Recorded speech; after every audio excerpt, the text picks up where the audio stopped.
A very good afternoon to all of you. You're just nearing lunch, I think. You have been listening since morning. Hope we'll try to make it as engaging as possible. And the topic for today's panel discussion is uh, AI for Bharat, the next leap in public service delivery. Well, this is a very apt topic today because, as you all know, day in, day out, you cannot miss out either hearing or talking about AI, listening.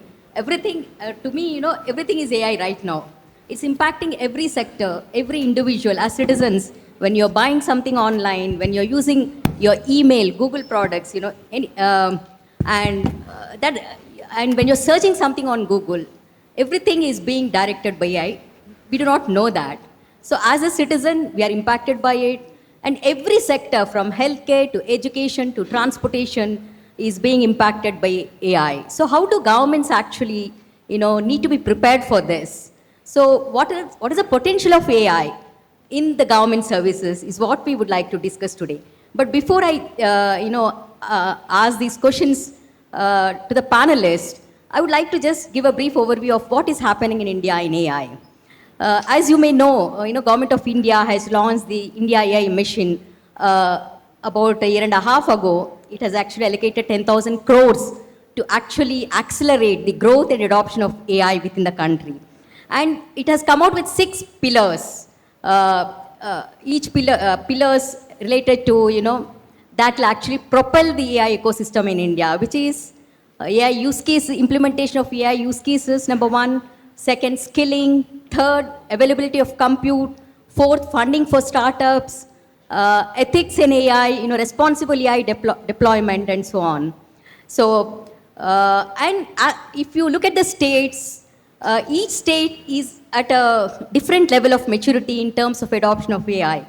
I represent the government of Telangana. I head the Emerging Technologies Division, where we work on new age technologies like AI, blockchain, cloud, drones, robotics, and so on. And our journey in AI started in 2020, when we declared the year itself as Year of AI. And today we are much ahead of, most of the states in terms of adoption of AI. But again, we want to understand what different organizations, central government and state organizations are actually doing in AI to understand, probably what are the kind of solutions that are being developed by different organizations, and how can we actually, is there a potential for replicating this? At least we'll get an idea, okay, this is where AI is being deployed. Can we, use this in a particular use case? Actually, Google has showcased a couple of use cases that are very relevant, where multiple states are actually working on it. That's one good starting point for us. But now, going ahead with actual implementation, what, different organizations, different departments are doing in AI, let's actually hear from them.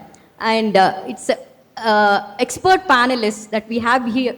It's an honor and privilege to be part of this, discussion today. So I'll start with Puneet Yadav, sir. Sir, one of the major problems that as a citizen and as a, I face, in fact, I'm a tech-savvy person, I work for the government, but still, when I have a grievance and I want to actually, share my grievance using an addressal system, it's really frustrating.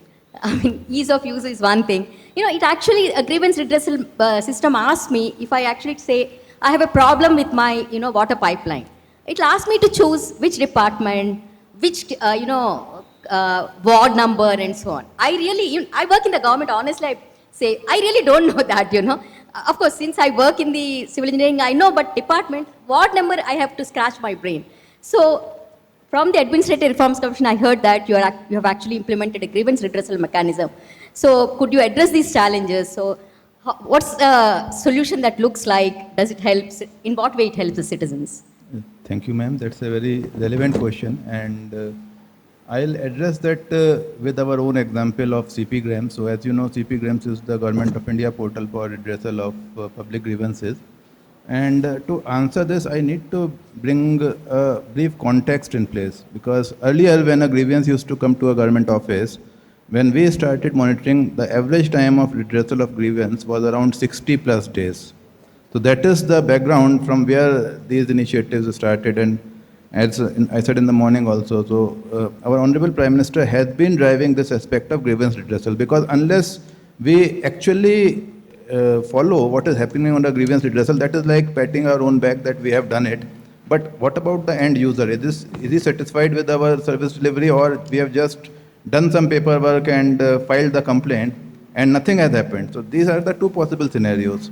So how AI is helping us in this regard is that once this issue comes, and I'll just say that ma'am raised an issue of allocation of a complaint to the right grievance redressal officer.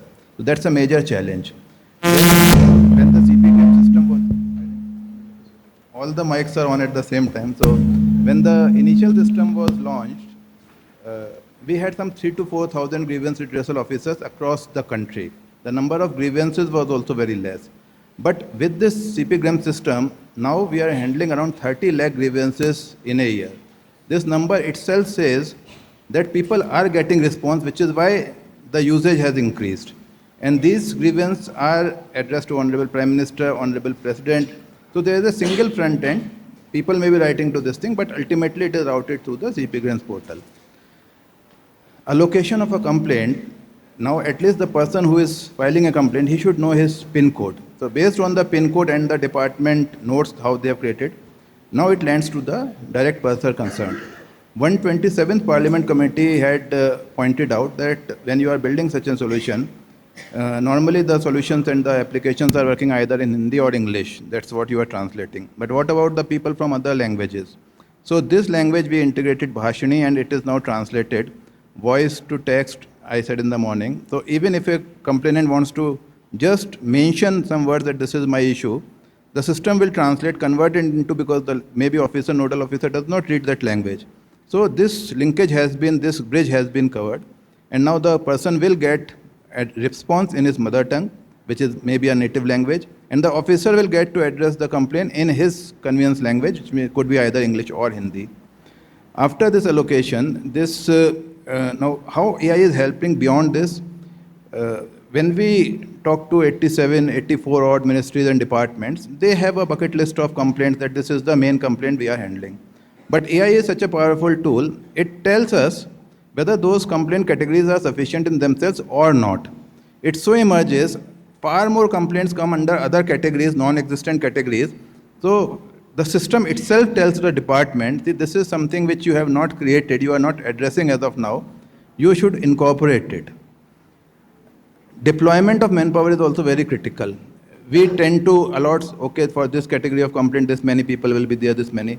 But it so happens, for a complaint which is relatively redundant, there may be a lot more officers already deployed, and there is a huge load on a particular area where we don't have sufficient redressal officers. So this reallocation of officers and manpower, this also is supported by the AI. Now think of the previous time if you used to track each and every complaint manually or maybe in Excel, it is a humongous task. You cannot do it actually. But system is driving, and then, so the systems are, ma'am, being upgraded with this. Another thing is that when we talk of the skill set of the officers who are handling, there are officers who are on verge of retirement, there are officers who are just entering into the system, people who are not so much IT savvy, they don't know how to address this. Now how AI is driving it based on the semantic search, what it is doing that, let's say someone has not exactly mentioned the category which they are working on, but based on the past experience and how this word was treated in this category, the system prompts the category that this is the bucket list where this complaint should go, and the GRO is allocated. Beyond that, now GRO also gets to see these are the 4 or 5 solutions which have been most efficient, which have got highest rating in the past. It may be that even if you don't know the relevant law, this is what could help you. So in the whole system has been revamped, and the outputs, as I said, in the number of terms, total complaint, it has increased hugely. Plus the approval gradings have jumped a lot, and we at least foresee that public is getting a lot of satisfaction out of the system now. And we also take feedback, which is beyond the AI thing, we also take feedback in the manual call center mode, and the public response is far better than proof. It's not absolutely what we actually wanted to reach, but it's a process, and we are going in the right direction. That's fantastic. That's fantastic to hear. Hello. That's really fantastic to hear in terms of adding, I mean, the system automatically actually identifying the categories. That's another challenge most of us face when we actually try to register a complaint, you know. There are limited categories. You will have to really look through and you will not find the right category also, but it's a great improvement. And hopefully, you know, other state governments can actually adopt that. Next, I'll move on to Dr. Madan Mohan Tripathi ji, Director General, National Institute for Electronics and IT, popularly known as NIELIT. One of the pillars in India AI mission is skilling. So India is becoming a talent hub for emerging technologies, for technologies such as AI, blockchain, and so on. On top of it, and McKinsey report says that India will actually produce about 30% of the global workforce, technology talent workforce for globally. That's what we are looking at. And one of the biggest requirement now is to build a talent pipeline, AI talent pipeline across different sections, starting from programmers to data annotation to high-end prompt engineers. There are various roles identified in AI. So I would like to ask you, Tripathi ji, like how is NIELIT actually bridging this gap? What are the various initiatives that you're taking to actually build the talent workforce in AI in India? Thank you.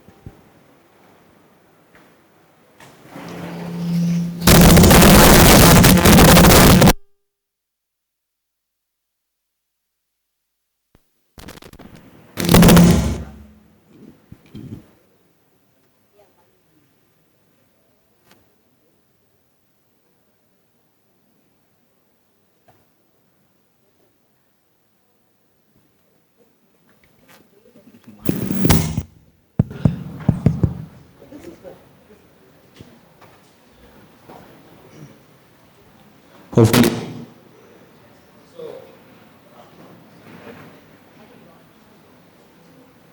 Organizers, anybody there? Yeah. So now it has, operational. Thank you for this opportunity from the Mizoram government. And skilling is a very important pillar, we all understand.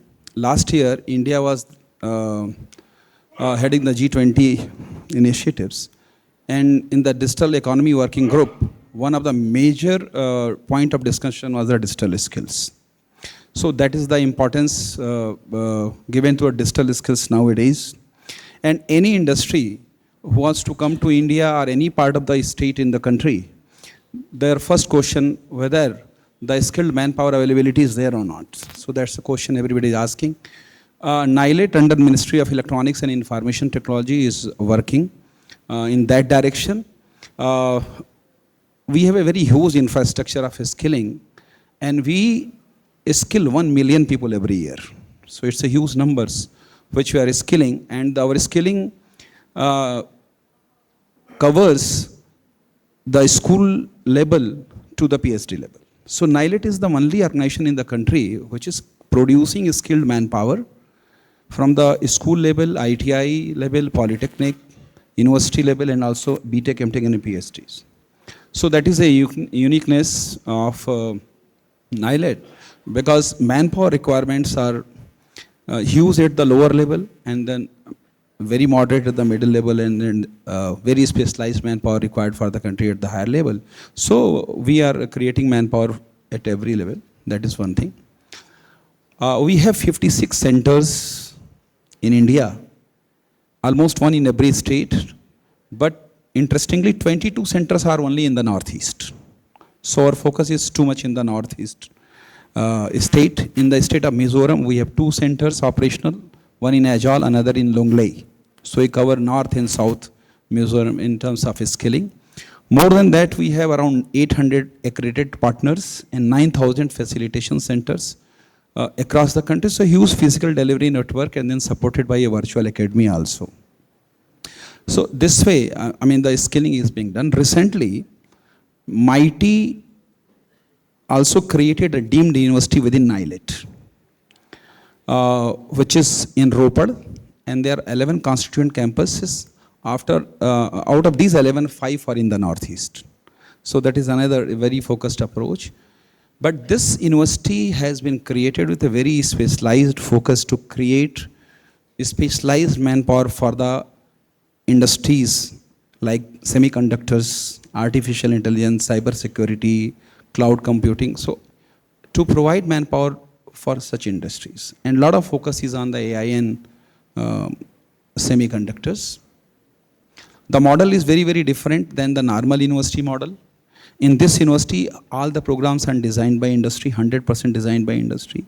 Many top industries are participating, like Tata Electronics in the semiconductor space. They have designed curriculum with us. They are suggesting what kind of laboratories are required. Yesterday also I was in Guwahati, and government of Assam has given us 10 acre land near the Tata plant to make a university campus, where students get on the job training and they will be employed. And we have been given a mandate to skill the youth of whole Northeast from there, and so that they get employed in the Tata plants. So that is another mandate which NIELIT has in terms of skilling. We have given another mandate under India AI mission to create 27 India AI data lab in the country, will be hub for AI training. So by May end or June first week, all will be operational. One will be in the Agile also. So 27 India AI labs will be focusing on the high-end training and also research and development in the AI. That also includes the LLM development for semiconductors. So just I want to say these three technologies are, interdependent. If you talk about AI, we have to talk about semiconductor, we have to talk about the cyber security also. So yeah, we have a center of excellence in chip designing in Noida, for example. They are developing a lot of LLMs for EDA flows. So that may enhance the design of chips 5 times faster. Similarly, a lot of chips we are designing for the AI computing on the edge. So these kind of very specialized manpower is being created by NIELIT. And with 12 centers in formal education remaining in the skilling education, we have beautiful implementation within the system of the national education policy, where we are allowing students to move between the skilling system and the formal education system with multiple entry and exit.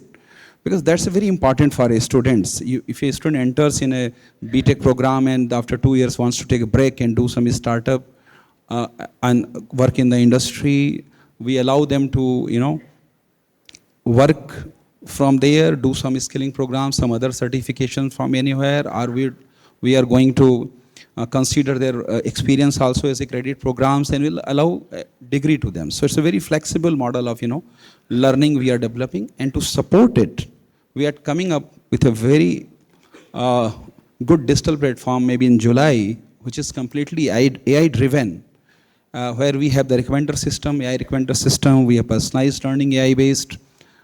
Even the evaluation part is AI based. We have developed a tool now which can even do the step marking and of the subjective question papers also. And then at the top of that, we have developed a credit mapper system which is AI based. That is more important, that how if a student is coming to my university with a different skill certification on the previous experience, prior knowledge, and how to recognize that as a credit programs and then create a degree out of that for the students. So these are some very important initiatives we have taken. We have a MOU with CBSE, where our all skill programs will be available to CBSE schools. Recently, UP government has given a mandate. Now 800 government schools will be, we are offering NIELIT programs completely funded by government.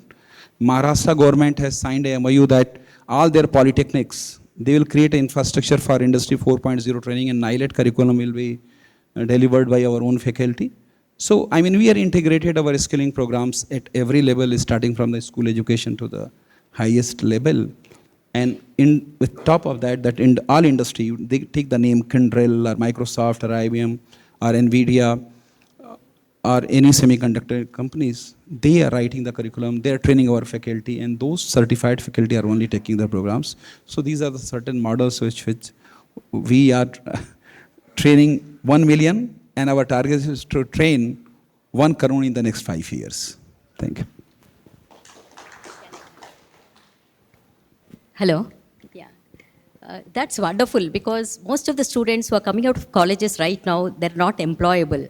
As a result, industry actually has to take them, train them, they keep them on bench, they call it, train them and then put them in the regular job. So NIELIT is actually doing this job. It makes it easier for the industries now to actually hire people, creating more jobs.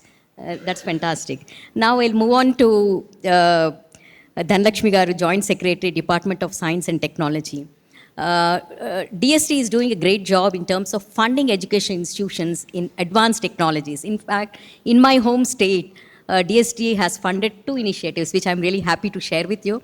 One is they're funded to set up an AI Center of Excellence in Telangana. It's within the T-Hub that we have set up. And today, under that, we have actually providing services to AI startup. That's one. Second, IIIT Hyderabad, which is located in Hyderabad, the name itself suggests, they got about 100 crore fund to set up a data exchange platform. So we would like to understand from you, but on a different perspective, like what kind of R&D initiatives are you supporting to foster native AI solutions to tailored for Bharat's public service challenges, because that's the need of the hour, What are the kind of native AI solution that you're fostering? Thank you, Ramadevi Garu. Good afternoon, everybody. Actually, DST is doing a large scale funding of tailor-made technology solutions under AI and ML for delivering public services. Like any technology which is available elsewhere in the world will be very difficult to implement in India by sheer population size. We have such a big, but any technology which is implemented by India can be replicated elsewhere because it is easy to downsize. It is very difficult to increase the size. And as far as the R&D scenario is concerned, India's R&D investment is 3rd largest in the world. But in terms of government funding R&D infrastructure, India is number 1. Elsewhere in the world, individual private agencies fund R&D research and development activity, in particularly AI and ML. But as far as India is concerned, 98% of the R&D initiatives are funded by Government of India. So India's role, and particularly DST's role in funding and maneuvering through this AI and ML technology, in a way it suits the Indian scenario and it delivers exactly the public requirement is very important. We have 5 different missions under which we take care of all these emerging technologies and R&Ds in emerging technologies. Number 1 and the biggest mission is NMICPS, National Mission for Interdisciplinary Cyber Physical Systems. We have a budget of 3,660 crores allotted over a period of 3 years. And whatever Ramadevi Garu was talking, those 2 centers is 2 of our technology innovation hubs. We call it Technology Innovation Hub. All this money we have invested in building technology innovation hubs at various premium technical institutions all over the country, like IITs, IIITs, and ICERs. So these technology innovation hubs, as we call it as TIH, have done a yeoman research and incubated several startups. They have made several innovations which make public delivery system very comfortable in India. And they deal with data security, data banks, management, blockchain management. And we also deal in agriculture. We have made life of our farmers and marketing, agriculture marketing very easy through our IIT Rupar Technology Hub. We also deal with healthcare. We deal with education and several other setups. I'll come back to this NMICS project in detail later. Other than NMICPS, we have this ANRF, Anusandhan National Research Foundation, which is a private and government partnership fostering institution. in R&D. So far, we have been always educational institution-oriented R&D development we have been doing through our NMICPS. But in ANRF, we'll have industry-oriented development. We will interact with the industry and they will become 50% partner in R&D research of the government. And they will also decide the direction in which our research investment has to go.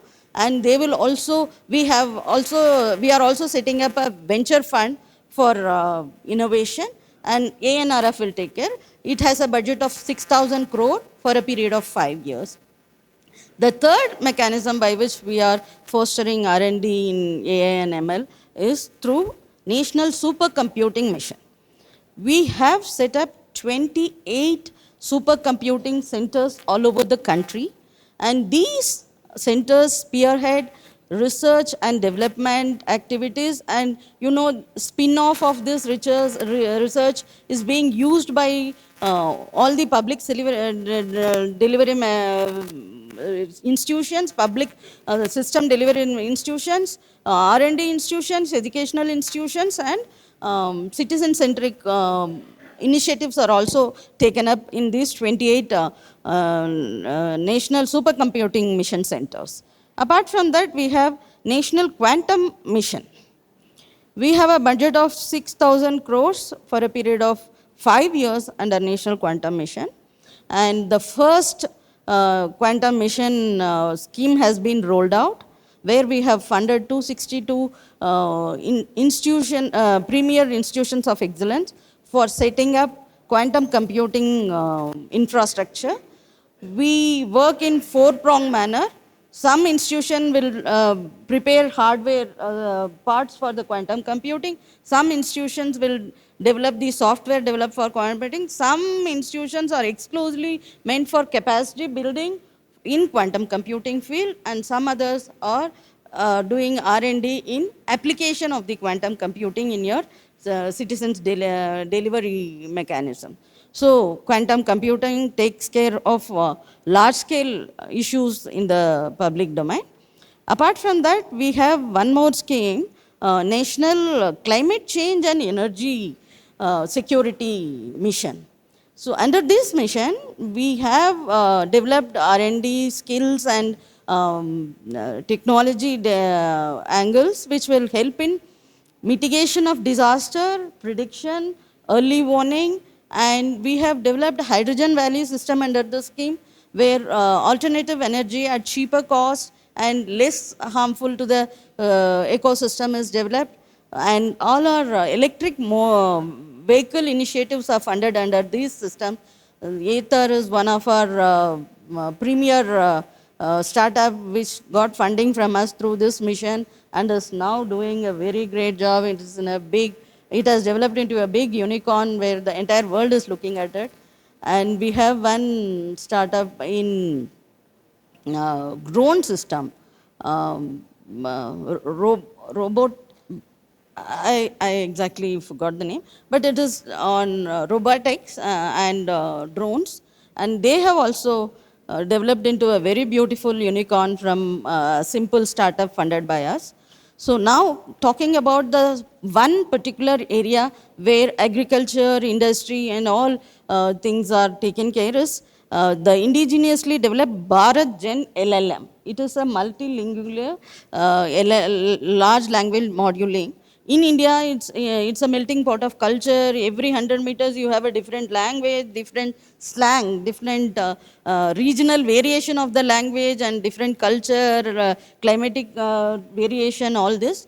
Keeping in mind the entire various ethnicity of the system, this LLM Bharat Gen has created an interactive module where I'll give you an example, any farmer in a remote part of Maharashtra can interact with the LLM and speak in his own native language. If he is even an uneducated person, he can communicate with the LLM, and he can, like if he wants to know what crop, he wants to cultivate grapes, he can communicate with the system, and the system will prompt him with several questions through a chatbot. which is their area, what kind of grapes, seedless or seed variety, and what is the water availability, what is the other infrastructure availability. They'll all map together, and the farmer will be given instruction, look, you can cultivate this variety of grape with seed in your farm, and for this you may require this much cost for inputs, and this input cost will be available at this particular location with less interest or no interest, and you can cultivate this, and during the process of cultivation you have to spray such and such pesticide, such and such fertilizer has to be used, and this much amount of water, and if you have this kind of disease you go to this kind of solution, all that, and till the end, till he takes his produce to the market, the LLM handholds him, and the LLM will suggest, if you take it to your nearest market at this season, you will get this much price for your produce, and if you wait for some time and take it to a different place, you get much more than this. So the entire ecosystem is managed by this machine through artificial intelligence and ML, and the uneducated farmer who doesn't have access to any of this technical information has now got the access through a voiceover. That is what we have done with the 360 crores which government has. That is only a part of, 0.01%. We have spent only 236 crores on this project for 2 years. It is done by IIT Mumbai. So that is what we are doing. Thank you very much. Well, you heard it all, from supercomputer to AI innovation hubs to agriculture. They're not leaving anything behind. And they do fund lot of projects. I was just lobbying her last night. Would you be willing to fund Telangana government, on quantum projects? So probably Mizoram can also look at, to get some funding from DST. Well, moving on to the Transport Secretary. Sir, while you have done a lot in terms of vehicle automation testing centers, vehicle tracking solutions, but one of the biggest problem urban cities across India are facing is traffic management problem. Bangalore tops, Dilip is here. So when somebody speaks about Bangalore, they immediately talk about traffic. In fact, just to share with you, your principal secretary was there in a meeting with Jensen, NVIDIA. So when she was explaining about Bangalore thing, he immediately said, but I hear a lot of, traffic problems. So that is what every urban city in India is facing. So what is Mizoram kind of initiatives that you are planning to implement in terms of traffic management? Can you please share with us?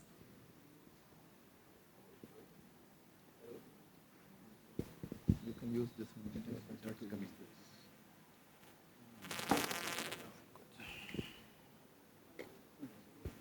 Hello. Yeah. Thank you, ma'am.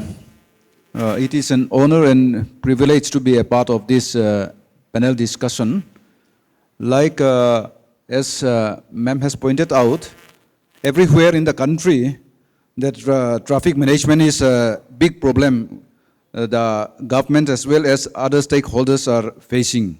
Even in Mizoram, we have, especially in the urban cities, with the growing of population and the increase in the number of vehicles, these traffic congestions, traffic jam, and other things is a very big problems which we are presently facing. So, Transport Department in Mizoram, we are now initiating various AI application in the management of this traffic. However, we are slowly and gradually taking up these challenges, and we are slowly and gradually taking up these challenges with other parts of the country. Like AI offers us an opportunity to transform how we manage traffic, enhance safety, enhance road safety, as well as the people traveling on a highway or in the cities. So to improve the overall efficiency of transport systems, Mizoram Transport Government also has taken up various initiatives. To modernize, digitize, and enhance the efficiency, and the inclusivity of transport sector in the state of Mizoram, we have taken up various small initiatives along with other parts of the country. Now the ma'am has pointed out that now at present we are taking up this automated testing station in aizawl, but it is yet to be implemented. It is it is ongoing process.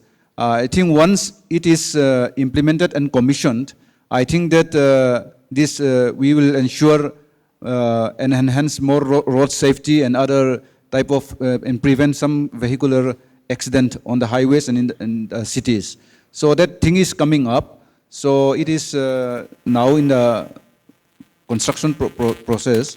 So hopefully it will come in the next 1 or 2 years. We'll be able to have this automated testing station in aizawl. So that is one thing which we have taken up using these AI-driven technologies. And another thing is like as we know in 2012, there is a very short, very tragic incident regarding that Nirbhaya case. So in pursuance of that, the Ministry of Road and Transport Highways, they have mandated all the states to take up this vehicle location tracking device and emergency action support system. So we are implementing this at present. So we are installing all this VLTD device in all passengers carrying vehicles. And we are in the near future, we'll be installing these vehicles in other, this device in other vehicles as well, like school buses and other commercial vehicles also. But at present now it is, we have installed in this vehicle carrying passengers. So these are the initiatives which we have taken up. And apart from this VLTD device and emergency support system, they are all integrated with the Vahan and Sarathi, I think, which we all know very well, regarding the fitness of the vehicles, because these are very important things to ensure road safety. Most of the accident took place because of overspeeding, because of vehicular brake failure or some other kind of things. Once this automated testing center, this station is coming up, I think we'll ensure more fit and reliable vehicles to ply on the roads, which will ensure safety of the passengers as well as pedestrians going on the streets. So these are the things which we are currently taking up. And another thing is, as I have pointed out, this VLTD and other things are integrated with the emergency support system. So now before I came here also, some of the vehicle owners, they have come to me and requested me that this VLTD is of no use. We have not used here in Mizoram, and it is very costly equipment. We are not able to afford this and install in our vehicles and kind of this. So that kind of awareness is not there among us. So that awareness is also a big challenge for us, for the department to take up in the near future. So once this awareness and this importance of this device and other AI-driven technologies is made aware to the public, then slowly and slowly, I think Mizoram also will move ahead in the near future. In the last 5 years, we have around 423 deaths due to motor accidents. Considering the population, we have almost around 10 odd lakhs population in Mizoram. So considering the population, the death rate is quite high. Overall in India, it is almost every year 150,000 deaths occur due to this accident. So road safety is an important issue and is part of issue. So the Mizoram government is slowly taking up these issues. So these are the AI-driven technologies which we are will be taking up in the near future. And I also hope that as I have pointed out, to make aware the public is a very challenging task, because we may have the technology, but we may not accept it. So that part is also a quite challenge for us. So I hope that the panelists over here will also help us in the near future in implementing these AI-driven technologies in traffic management. Thank you. You are rightly addressing the most pressing problem. To give you a sense of road fatalities, in Telangana, every 2 minutes a person dies because of road accidents. Now, that is the severity of the problem. And the government of India is actually planning to reduce these fatalities, accidents, by 50%. So they're actually encouraging all the states to use AI technologies, ADAS devices, and driver monitoring system. That hopefully that will reduce accidents. And yeah, to Sanob, who heads innovation and research, Kerala State IT Mission.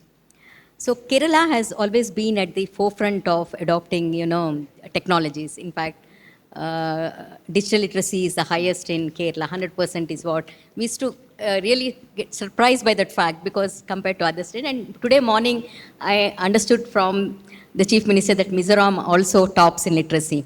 Very good to know, and congratulations to all of you to make this happen.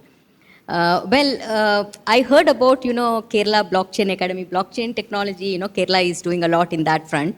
But today, because we are talking about AI, would like to understand, how Kerala is using AI to enhance inclusivity and efficiency, especially in citizen-centric services. First of all, many thanks from Kerala and myself for this opportunity. Ma'am, you mentioned about our blockchain academy. I'll come to that. It's part of our Digital University of Kerala. I'll come to that. So when it comes to artificial intelligence in Kerala, especially in governance, I must admit that we are not totally matured in that field, but we are slowly moving forward with that. The basic issue, the core issue we have is the lack of adequate, is that we don't have adequate infrastructure. So our most important project for 2025-26 is augmenting of our state data center, especially with a dedicated AI/ML cloud. Obviously, with the procurement of GPUs as well, we plan to complete that project by the end of this year. So basically, state government policy will be to ensure GPU as a service and promote the departments, startups and academia to come up with more AI-based products. So that's our primary vision. Then we have already submitted another proposal to MIT under the India AI Mission Initiative. That's also for augmenting our cloud, then for setting up an India datasets platform, then for producing or developing large language models for supporting e-governance initiatives and also startups. So when it comes to most of the developments, they are attributed to our Digital University of Kerala. It's the first of its kind in India, maybe first digital university in India. Then we also have some dedicated startups. Maybe Dhanalakshmi madam might be interested in knowing one thing, ma'am. Our digital university, they have developed a dedicated AI chip. It's called 𝐃𝐢𝐠𝐢𝐭𝐚𝐥. 𝐃𝐢𝐠𝐢𝐿 is something related to Kerala. It's named as 𝐃𝐢𝐠𝐢𝐿. It's a very power efficient, then highly scalable AI chip. It can be used in production sectors like agriculture, precision farming, then even in aerospace, etc. So maybe madam can take a note of that.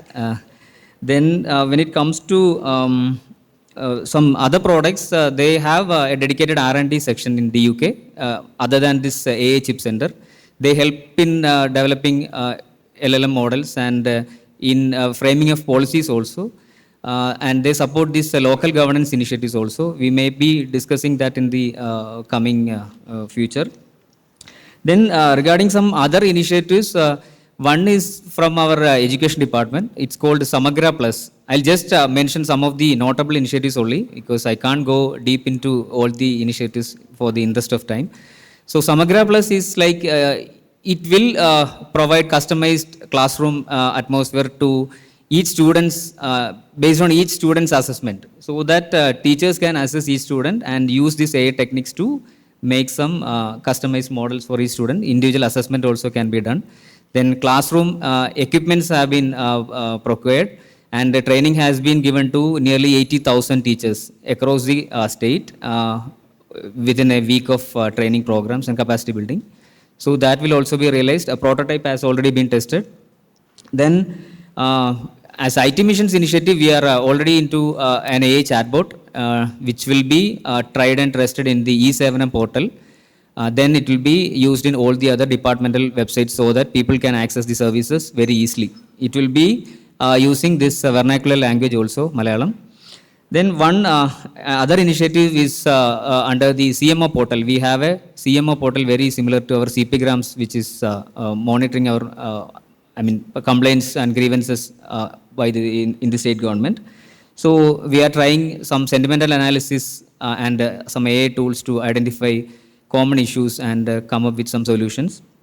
Then we have this our Google Cloud presentation mentioned about an agent, a Google agent sort of thing. We are also planning that will be useful in assisting, decision making in e-office, so that all the circulars, all the guidelines, all the prominent court case verdicts will be available for the government employees, and decision making will be very faster and easier. Then one notable product will be our OCR, offline bilingual reader. A group of visually challenged government employees approached our IT secretary some 3 to 4 months back, and they asked for an OCR reader. There are many OCR readers available, mostly supporting only English language. Accuracy in regional language is far from our desired standard. So we are planning to, not planning, we have already started that initiative. We have an open source development agency called IC4 under the IT department. They have already started the development, and it will be rolled out not to the employees, but for all the visually challenged people. They can use that OCR, so that it will be under the Accessible AI India AI initiative also. Then Samagra portal I have already mentioned, and we have this landslide early warning system which comes under the Kerala State Disaster Management Authority. That was also developed by a startup. Then e-health system is very robust in Kerala. We have this AI technology which enables people to book the appointments, and all the routine activities they can easily manage under this e-health initiative. Then maybe most of you might have heard about Shabarimala. We have this very prominent religious center. So to assist all the pilgrimage, a local startup from the concerned district, they have developed a chatbot called Swami chatbot. So it is very useful for all the pilgrimage to chart their visiting time, then all the access between the airports and roads, etc., etc. So these are some of the prominent initiatives. I'm just closing now for the best interest of time. Thank you. Good, a range of initiatives, in healthcare to what chatbot to OCR. Do you offer these products once you actually implement in Kerala, so that others don't have to reinvent it to other states as well?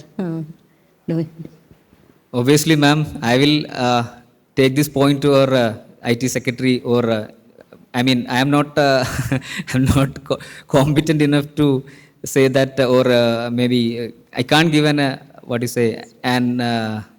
assurance now. I'll take it to our safety department officials, obviously. Sure. I'll come back to now Dhanalakshmi ma'am again. One of the biggest, drawback in India is the academia, the industry, the governments. For quite a few years, they have been working in silos. And one of the biggest complaint, I would say, whatever research that is happening in the universities, they're not commercialized. They don't go to the industry. They remain as, they publish it and they remain as research projects within the universities.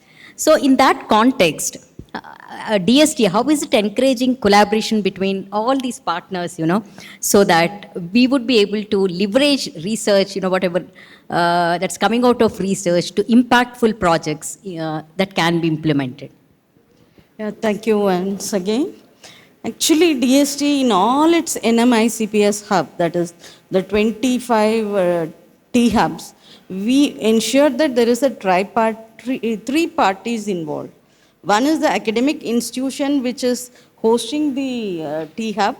The other is the government, local state government or any other local government institution which is implementing these projects. And the third party is the industry which is developing and helping in fine-tuning these technologies. So for example, there is one, the government side, the municipality of Kanpur has, Nagpur, has developed, has come forward to, on an experimental basis, on a pilot basis, we have developed a system called iRasta, that is integrated safety for vehicles on the road. Three parties involved in this project are the local municipality of Nagpur, the IIIT Hyderabad, which Madam was referring to in her earlier introductory speech. The IIIT Hyderabad T Hub is the incubation center for this project.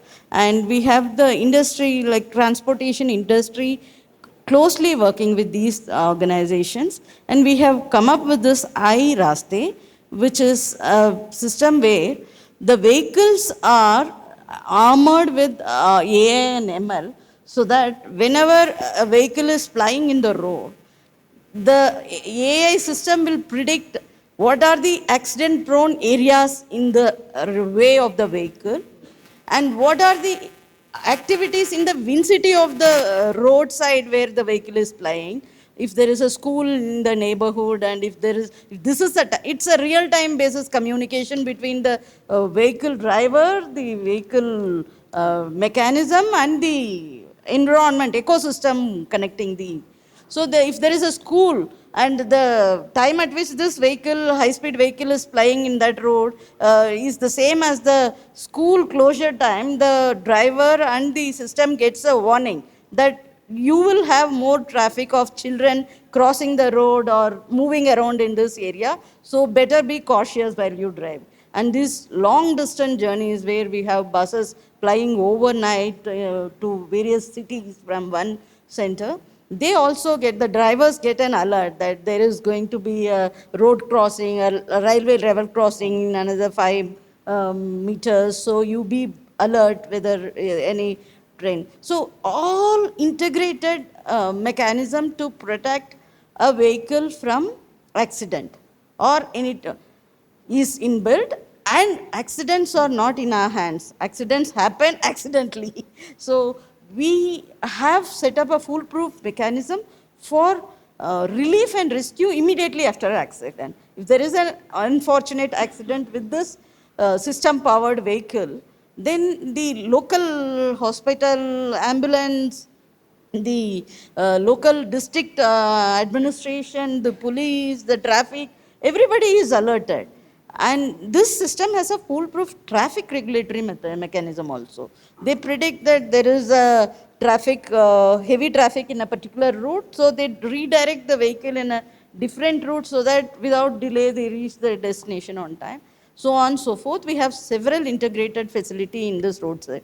Other than that, now that I have started road safety, we have started another, our Technology Innovation Hub at Kanpur has come up with a train safety similar solution for railway network. They have run a pilot train in Lucknow, where the train driver and the train mechanism is given this kind of protection. Anti-collision facility is mounted on the trains through this AI and ML interface. And again, this is a tri-party arrangement between the railway department, the local administration, and the IIT Kanpur.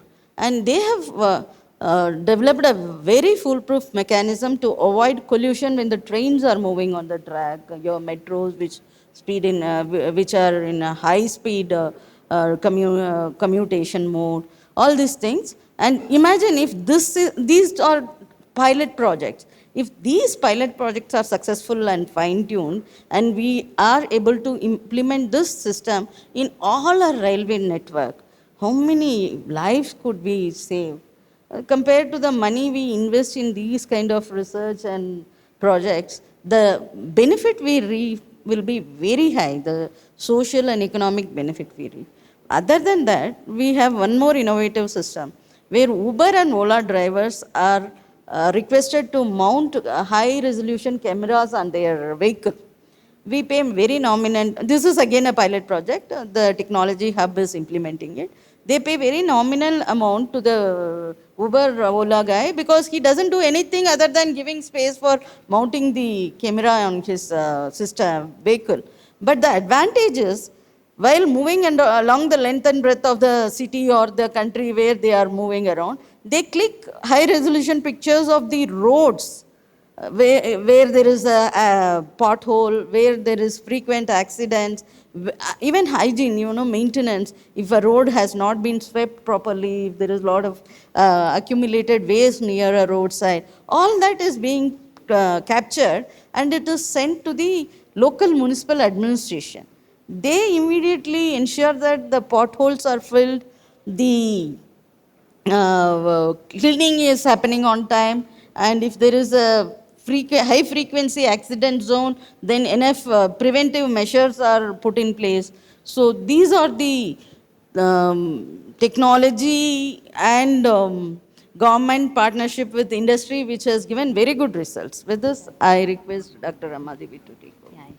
Thank you. In fact, that has been implemented in Telangana, and we saw a reduction of accidents by about 60%. That was fantastic. Yeah. Yeah, that's one. Now, the organizers have told me to wrap up in 5 to 6 minutes. So, one last question to each of you. Well, coming back to Sanob, one of the biggest problem with AI, it has so much potential to solve problems for India. But again, is it ethical? Does it cause harm? Does it actually exclude certain vulnerable sections of the society? We have seen such cases in the private sector. So I would like to know from you, Sanob, have you put in place any frameworks to actually ensure that whatever solutions that are deployed are take care of this ethics and privacy, and they're responsibly deployed? Ma'am, actually, as part of the IT department, most of the policies, draft policies are framed by the Kerala State IT Mission. We do that, and over many discussions, this will be finalized and declared as the policy of the state government. So, for AI also, we have drafted and shared one policy. Its name is Secure and Sustainable Kerala AI Governance Policy. It's based on the TEC standards 570. 2023 standards, which goes for fairness assessment and rating of artificial intelligence systems. So we have given the policy. It's under discussion. It will be finalized very soon. Beyond that, we have already mentioned about digital literacy of Kerala. So digital literacy, it was done under the name Digi Kerala. So 99% has been achieved. Success rate is 99%. Second phase will be Digi Kerala 2. So the one of the aspects will be creating awareness about AI issues also. So capacity building of citizens also is under this initiative. Then one safe tech program is also done. So not only framework for governments and startups and academia, we are creating awareness among the citizens also. Very nice. In fact, you can share the draft with all of us to have a look at it. So coming back to you, you have actually implemented the vehicle location tracking system. Are you leveraging data analytics? Huge data will be generated out of those systems. So how are you using that data that is being generated? Are you using data? Analytics is one thing that I want to ask you. The second one is, what are the key challenges that you face in integrating AI into these systems? Thank you, ma'am. As I have already pointed out, first problem we are facing is regarding these challenges which we have is one thing is like lack of qualified staff, expert in handling these AI-driven technologies. So regarding this vehicle location tracking device, regarding how it has improved the service delivery, the first thing is real-time monitoring and incident response. So like VLT devices, as we all know, is sending these continuous GPS signals, allowing real-time vehicle tracking across the state. So that is one advantage which we are having. And another thing is like the authorities can now identify like accident-prone zones, monitor drivers' behaviors like overspeeding, unscheduled stops, all those kind of things, and dispatch help immediately when panic buttons are pushed or triggered. So that is another advantage. And this have really benefited the public in the sense that it gives faster emergency response time and improved passenger safety, like particularly for women, students, and some other vulnerable groups. So that is one thing. Another thing is the system flags violations such as route deviation, overspeeding and non-compliance with vehicle fitness and other things. So those are the benefits which we are having using these VLT devices. And one thing which I forgot to mention in my earlier these things is we are planning to set up a new registered this vehicle scrapping facilities in Aizawl, because as we know, most of the vehicles which are, as the central government has taken initiatives, which vehicles which are older than 15 have to be scrapped. So this will ensure more fit vehicle plying on the road. So in future, hopefully, we'll be having these facilities here in Aizawl also, which will benefit the passengers, the drivers, and the pedestrians. So it will ensure road safety also. That is another thing which I would like to mention. And another question you have asked is regarding the challenges. Yes, Chal. Yeah. Like we have many challenges. Like first thing is there is limited availability of digital infrastructure in the remote and in other places apart from Aizawl. So that is one thing. And connectivity is another issue. Here, even in Aizawl, we don't have continuous connectivity 24/7. Sometimes it will go up, sometimes it will go down. So that have hampered the functioning of the VLT device and other AI-driven tools also. That is another challenges which we have, especially the poor internet connectivity in rural areas affect real-time data transmission. So in AI-driven tools, these are very essential. So these another things. And we hope that this will be like expansion of fiber optic networks and other mobile towers I think we'll be able to resolve some of these issues. So this is other things. And another thing is like shortage of skilled personnel to manage, maintain, and integrate this AI-based system. And lack of AI literacy and digital training among our frontline staff. So we have to equip them with this kind of knowledge. And another thing, as I've earlier pointed out, is the awareness among the public. Because people generally do not, maybe I should say, are afraid of using these technologies. They do not have the knowledge that it is for their own safety and other things. So this is another things which we have to educate the public. This is other things. And human resource gaps is there, technical and human resource gaps is there. So I think this also we will look up in the near future. And another thing is the interagency coordination. So there are various stakeholders for this road safety and traffic management. Our ma'am has pointed out in her earlier speech, like the police, the transport department, the district authorities, the government, all those things. So there should be need for collaboration across departments, the police, the NIC, the disaster management, the urban planning, and other things. So those kind of interagency coordination should be in place. So this will hopefully in the near future, we'll hope that, see, as you know, Aizawl city, you might have gone through the cities, I think. So the road is congested and there is no other way to widen up the road and other things. So now the problem we are facing is we have to regulate whatever traffic we have at hand. We cannot widen the road and other things. So this is very challenging issues which we are facing, especially with the increase in vehicular registration across the states and the increase in population, especially in the urban areas. So hopefully this discussion and other things will also help us in building a better Mizoram. Thank you for highlighting those challenges which all of the states as well can learn from it. And lastly, wrapping it up, AI has great potential in democratizing access to quality services. Either augment, we have shortage of doctors, right? Can AI augment these doctors to serve large number of population living in remote villages? Similarly, education, we have shortage of teachers. Can AI help in personalized education? Forget about personalization, even basic access to education for people living in rural areas. Thirdly, can it help our farmers to increase their profits and improve their livelihoods? So these are some of the pressing, areas or problems that AI needs to address, and hopefully, we actually leverage that potential of AI in accelerating human progress in India.